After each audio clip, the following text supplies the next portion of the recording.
Yeah, but what you're doing is you're dating younger women, and you're kind of like ruining, damaging them at a young age. So now when we get to our 30s, we're completely damaged by older men, and now we don't want y'all, and y'all don't want us. The man is 40, 45, let's say, right? I get it, but now he has money, his house. Now he got time, right? He has time to go live his best life. Now he wants to date younger women, right? Let's say a 21-year-old. Now he dates her for 4 years. While he's dating her, he's cheating with other 19, 20, 25-year-olds. You're damaging this young girl, right? You're causing trauma and damage that's going to cost her pretty much years to heal, right? Now we get, fast forward years later, she's 30, right? She's damaged. All because a 40-year-old wants to be living his best life after he built himself. Now you damaged the girl at 21. She's 26. You left her for the younger woman now, right? Now we're trying to date people our age. Now we're looking at y'all like, y'all ain't got your damn shit together, and we don't want y'all. But now this is where it gets hard. Now we older, and now we're at, let's say, 30 now. We no longer attract the same type of man. We no longer attract the same amount of men. So now we end up alone, or with trash, or whatever's available. And honestly, what's really available out there, it's burnt out. And You're done. Nobody wants y'all. And this is, well, first, let's start off by saying it's not his fault. Right? No, wait, hold on. Wait.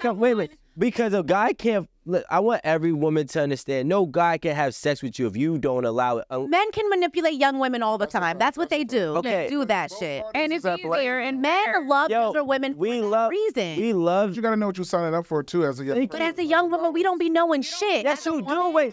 Wait, time out. So it's his fault. Wait, hold on. Yeah. Stop. Like, and that's the thing. Thank you, Linda. And we gotta take. That's the thing. We gotta take Not accountability. accountability. No, for what we're. These dudes. Yeah. Here's the thing. Here's my thing. Right. I focus on the cause and the effect. The effect is her, later on down the line. But the cause is her wanting to experience this so much that she thinks that she's different. When right now, I say maybe back in the day it might be different. Right now, you have 100 podcasters, and I see them all the time, telling you don't date older men. This is their intentions, and they still go out and do it. I know women tell other women, "Hey, listen, he's not good for you. He's 20 years older than you. Yeah, you're living this life. It's not going to last." So now, when you are ignoring everybody outside of you because you want to go ahead and experience this lifestyle, it is partly your fault. And here's my thing: if all the younger women in the world or America or whatever decide to say, "Hey, listen, we're not dating a man over 8 years older than us," guess what? All them 40-year-old people will be asked out. And all those 40-year-old men will have no choice but to date people in their age bracket. And there will be less trauma for women. There'll be less of that cycle going on and on and on. So I'm like, who really has the real question? Who's the gatekeeper of this? Listen, it's all about sales? Wait, about sales, okay? Well, then don't cry. You have the ability to, there's some people that can sell anything, right?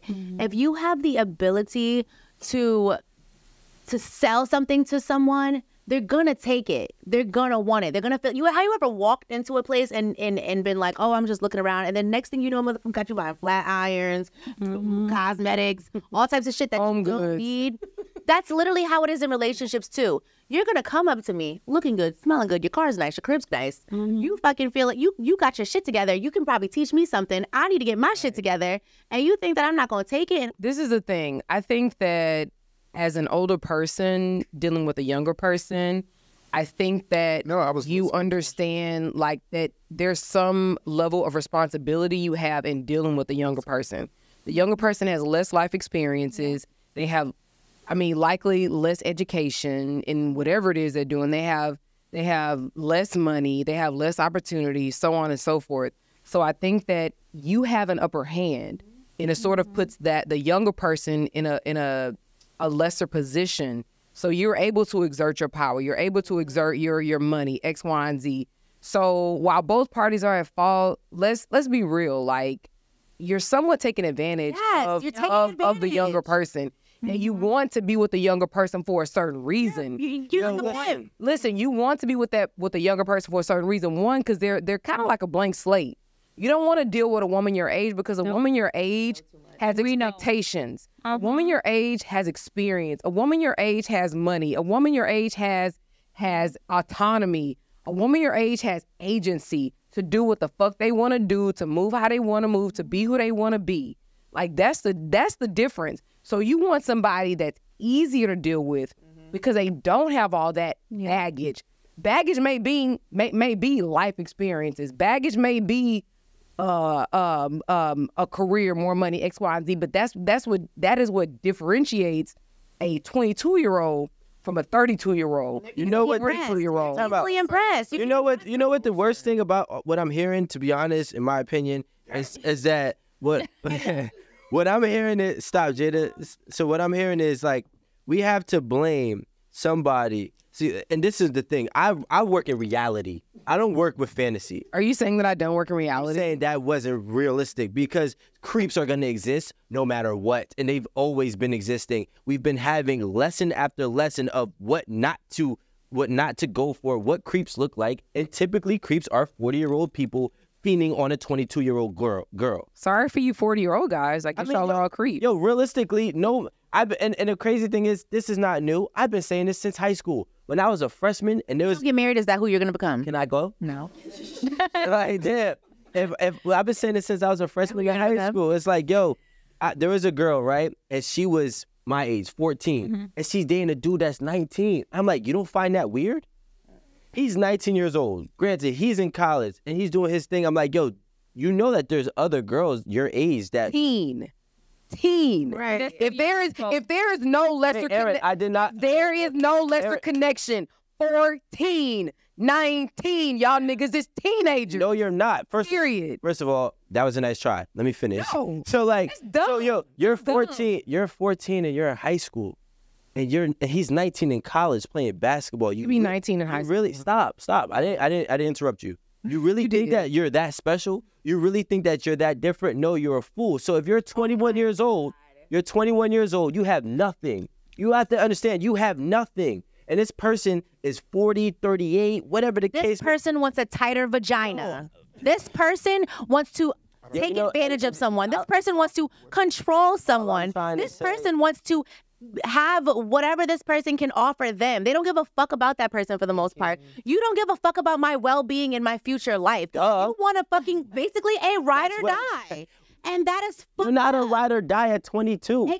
Yes, you're not. You're a one. You're alone. Was ever willing to ride in a nigga's car when he had a fucking gun and pay him and drink Henny and do whatever the fuck he wanted me to do and get into some fucking trouble and fight a bitch and turn up? Yep. That was the age I was gonna do that shit. I'm listening to a bunch of excuses for mistakes. Because I'm at a point in my life where I have no experience. I don't know what's right from wrong for the most part. I'm gonna follow the lead of a man because that is what we think that we're supposed to do. And then I'm going to be madly into you if you show me that you know more than the fuck that I know. And I believe that women that fall victim to older men at a younger age are typically women without smart women around them, without good parenting around them. Because no father, no mother is going to allow a 40-year-old to date their 21-year-old daughter. First of all, we don't ask permission, and I'm saying this from experience. I was someone that was young,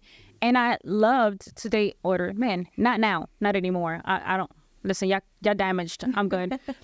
But when I was younger, I liked that my man older than me. And do you think I have my parents' permission? I don't have daddy issues. My parents are married. I don't have daddy issues. I don't have issues where I need an older man as an example in my life. But I was attracted because they were a little more mature than the guys my age. Because technically, you guys don't really grow up. What is mature? If we both 19, you're really 13 to me. And now watch this. Watch this. Wait. Ayisha. Mom, can I date this 40-year-old? No, we just date him and that's it. So let me ask you this question. Let's go down the journey real quick. Come on. What is mature to you? So sure. We're going with the whole 20 to 40-year-old dating gap. Okay. Approximately, not exact. What's more mature than a 21-year-old boy dating you and a 40-year-old guy? Okay. A 20-year-old guy, he wants to play video games. He want to hang out with his homeboys. He want to do things that he's supposed to be doing. 40-year-old man, he's grown. He wants to go to dinner. He wants to take you shopping. He wants to make you feel like you're a woman. He wants to do all these little nice things, you know, that make you fall in love and feel. He has assets. He has things that you learn from, education. You're not sitting next to me playing the video game like this the whole day with your homeboy and telling me, babe, I'm busy. What are you busy doing? So, all right, so to bring it back full circle, right? And so I actually had Marie pull up the stat, which I thought was dope because we were talking about the younger and the older men dating younger women. Mm-hmm. And I realized that, well, I knew it, but I didn't know it. So I had my good old associate, colleague, Marie, throw this. Our research professional. Our research professional. How do I say professional again? Professional. See? Yeah. And he wanted to flirt with you, so. Basically, so what happens is only 14% of women date older men by the age gap of 10 years or more, right? So when we're talking about this, I think it's important to think that it's realistically more so rare that women are dating older men by the age gap of 10 years or more. You know what I'm saying? I just want to have one question, though. Do you have, just for the women, because we kind of answer, is the same energy for, like, older women as dating younger men? Is that the same energy? I'm just curious. Look at yes. Because you had the we're gonna say what's her name? Taking advantage of someone because their mind is not developed. It's not. I just want Brittany. We don't say a lot of names, but Don't say it. Brittany Renner. She had said this on her own. You know what I'm saying? She mentioned that a lot of people were saying that she like took advantage of the young basketball player because he was like I think 19 or something like that. She was like 28 or she was about 8 to 10 years older than him. So it is the same as what I'm saying, and it's actually classified as the same throughout, I guess, media and people on media and the public in general. So I do think that, yes, I do agree. Moving on, right? I do agree that it is predatory. I think it is weird. But I think that it's important for women to understand that a man that is older is usually coming with ill intent. I'm not saying all of them. I'll throw out majority of them, and it's usually not going to be something sustainable and beneficial to their future. You know, you're dating someone that's in the streets, and there's outcomes to being in the streets. You know, there's consequences, and I feel like a lot of women and men, they don't consider that until it's too late. You know, now you have 2 babies, and your baby daddy got killed yesterday. Or jail. But it's like when you're dating someone that's in the streets, you have to realize that it comes with consequences. But that's been a big thing lately too, though. It is, 100%. And I feel like people don't really think about that when they're dating someone that's in the streets. They just like have this fairy tale that they're gonna have, a family and stuff, and everything's gonna go great for the rest of their life. But honestly, that time will come eventually, and either you have to be prepared or, cry and act like you didn't know, but you knew. So I ain't gonna lie, like I ain't never been with nobody in the street. So like, how does that lifestyle, so the perk by the pound. I haven't. So like, what is a realistic expectation? Okay, not to throw on our friend's business out there. Example, we have a friend. She decided to date someone, and we all told her it was a bad decision because she had just gotten out there in the world dating men again. Mm-hmm. We know he's a jailbird. Listen, he's only going to be out here a couple of months. He's going to go back in there. Now she's constantly sad and depressed because her man's in jail and she doesn't know when he's going to come out. But she's around because of the lifestyle that he can provide for her, though. Obviously, it's a lifestyle thing. When he's only out or just overall? Like when he's in jail. In general, like he gotta be. In general, like he provides a certain lifestyle. But if he goes in, at the moment. But what happens when he now goes in? That's what I'm saying. Yeah, you can't be sad when you know that time was coming. Like if I'm dating someone that is in the streets, right? I know that sooner or later they're gonna come pick his ass up, or he's gonna get killed. Clean. And the chances of him actually making it 100%, throughout life with no consequences is really, really low. And I feel like if I'm going to date you, I have to be aware of the consequences. And I have to be okay when you go to jail. And I have to be, not okay, but it's coming. No, you're right. You're right. You got to be okay with it. So I just want to play devil advocate right now because since you said that. So is that the same thing for like when you guys are dating older men then? Like, no. You got to be prepared for when they... No. When you it's not the same. When he decides to say, no more daddy's credit card. It's not... No, and I'll say this is not the same because... When you have an older man and a younger woman, an older person with a younger person, the older person has an incredible amount of influence on the younger person and what they're doing. If you somebody in the streets has an influence on you, and those are your decisions to be involved with that. Gotcha. Like nobody's talking to you about it. Nobody is in your ear about it. Nobody's, like enticing you with the benefits of this lifestyle. So it's... I'm about to say, wait, can I explain something? As a former street guy myself. Life insurance. Thank you. What I will say is, no, they entice you. First of all, the way women get enticed by men in the streets is by... Let me know, because I... by his status. No, it's his status in the streets. How he move, everybody knows who he is. You know what I'm saying? It's not that. He gets mad respect, right? Now, there are some bozos in the streets that women do fall for. Don't get me wrong. But I'm talking about the ones that she's saying that can go to jail, come out, and still be lit. The only way you get lit is if you already have that respect. And the only way you got that respect is by doing what you had to go do in the first place. Because nobody gives you a second chance when you come back out to really be on top, to really be lit. You understand? There's a lot of people selling O's. You're not lit if you're selling O's. Now, you feel what I'm saying? What are you going to do if there is no coming out? No. I'm saying it's wrong, but what I'm saying is they influence them with their power of the streets. The same way as the older man is influencing with power of their money. It's still it's realistically a power trip. In my personal opinion, women love a man that's respected, that has some type of power. He doesn't have to have all the power, but he has respect amongst his peers. He has respect amongst strangers, and he has enough power to do what it is that which y'all both might like. And time, though, because sometimes we just want a man that has time, like time to give us, time to go on vacation, time to hang out with me. Think about it. Be up under each other. How many people, Jada, how many people in the streets have a job? That's what I'm saying. That's how much time does he have? Streets is the job. Yeah, but he has time to give to you. I go home. Yep. I bust a trap. I come back. No, he doesn't even have to do that. He has runners that does those types of things. He has runners. So you hip to the lingo.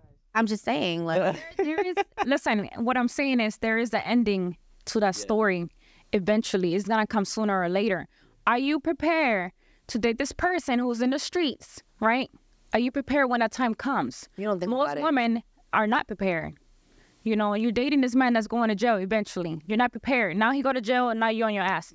Street and drugs is different. Sure. That's the thing, though. Yeah, there's a lot of people who sell drugs and not in the street. What's the difference? I'm not gonna lie, I have no idea. So is dating a street dude outdated? That sells drugs is in the streets. Nah, hell What no. are you, a professional drug I know. No. Not ghosts. This is real life. There's a lot of there's people that sell drugs that you would never guess sell drugs, but they would never. They're not in the streets. You're not gonna see them in the beef. But everybody still part of the streets. When I mean streets, meaning you're going to jail, you're dying. Everybody is not ghosts for power. So I don't mean like you actually have to In be the on field. just selling some drugs. Yeah. When we say you in the streets, either you going to jail or you dying. With your lifestyle. With your lifestyle. I call that So the you field. can have a suit on and sell all the drugs you want. You still in the streets. You still going to jail eventually. So Everybody wants your head. here's my thing in the street. You get picked up. Well, this is just a terminology. All right, so honestly, do you guys think like dating a street dude is played out now, or what are we thinking? I don't think it's played out, but I think that women don't really actually think about the consequences that come with it, and they're not prepared. So we see a lot of young and older women that they date these men that are out in the streets, and when they get caught up, they're back at zero because you didn't prepare yourself for that time. And honestly, I kind of blame the men themselves because if you're in the streets and you're the provider, you need to make sure that your woman can pick up your slack. Like when you. But you just said though, like there's an end to every story. So why don't you, since I'm about to get locked up, why don't you start to prepare yourself too, so we both prepare? But this is the thing, right? A man that's in the streets, right? He needs to teach his woman, and he needs to carefully choose his woman, right? For when that time comes. Because when that time comes, somebody got to pick up your slack. And it's not going to be your right-hand man because he's going to burn you anyways. All right? And let me tell you. And I'm saying that because I've done a lot of bids in my lifetime. I've done a lot of bids in my lifetime. As a friend and Like as second hand bid? No, meaning as like, as a partner. Yeah, so a second hand You bid. been in jail. You ain't do the bid. I thought jail. Right, that's a second hand bid. Oh, you did time? No. Ayisha, you more thorough than I thought. Let's exchange stories. Or Mariah up here because she done did some Like Orange is a new black in this bitch. right. My business out there, listen. Right. Yeah. I was born in New York, but I was raised in Nebraska. Oh, okay. And all we had today was men that are in the streets. Because they sell meth, right? Listen, I don't know what they're selling because I just mind my fucking business. But I learned Nebraska seems real methy. You know, baby. Messy. no, messy. No, like methy. No, I heard you. You've been messy. So I learned this at a young age, right? And this happened because when I was younger, I was dating someone who was in the streets. When he went in, I was left with zero. And I was just like, why did I didn't have my shit together? But he made it to the point where I was not being taken care of, but he was a provider. But he never actually taught me how to provide for myself or for him. In the event. So what would In you the have done event. differently? So, I mean, now, Yeah. the, No, let's the say story you had were in that repeated same with situation. different, people. What I learned over the years is that if I'm going to date someone that's in the streets, I have to be able to pick up his slack whenever he gets picked up. Makes sense. And that comes with Smarter. I have to take care of the bills. I have to make sure that he's good. I have to make sure if he has kids, I have to make sure that I can provide for his kids as if he's still outside. And most men, they date women and they damage them and do all this bullshit out, while they're out. And when they go in, they don't have nobody. You don't have no one because while you was out here in the streets, you was doing her dirty. So why would she want to hold you down when you was doing her dirty? Like, for what? When you come out, you got to do me dirty again. And on top of that, some of them, they go inside and they continue to do the same bullshit that they was doing while they were out. But the only person that's standing on your curtain is your girl that was laying next to you this whole time. Now, being selfish, you didn't set her up and you didn't actually explain to her, like, listen, eventually I'm going to get picked up. What are you going to do when it happens? This is the game. They need to give you the game. And a lot of girls don't know. They're just there happy, enjoying the time, the purses, the vacations and stuff. But that time is going to come.